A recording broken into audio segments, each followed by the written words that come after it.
So, ano tayo ngayon? Anong tawag rito ngayon? US survey foot at international foot. Sa US daw, dati from 1893 to 2022, pag minimeasure mo yung distance ng isang bagay o kung ano man, ang standard of distance measurement sa USA, yung tinatawag nilang US survey foot. Ang equivalent nun is 1,200 over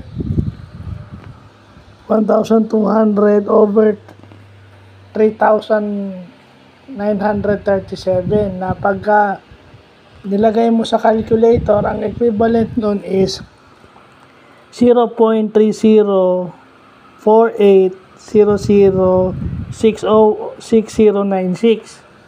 So, hindi siya eksakto kasi may butal. So, pinalitan siya nung December 31, 2022. 3 years ago lang, very recent lang, nung international foot.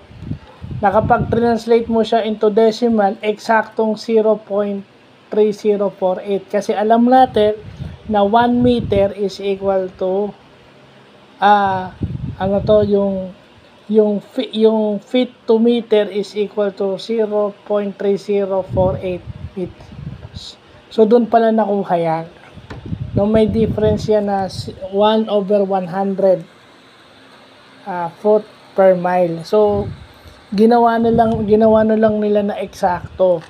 No? So, yun. Mabutit may nalalaman tayo sa mga ganyan. Ano? Kasi parte yan. Napapag-aralan natin. Napag-aralan natin yung iba dyan. Nadadagdagan lang. So, importante nalalaman natin yan sa geography, sa engineering, at sa kahit anumang bagay, applicable yan.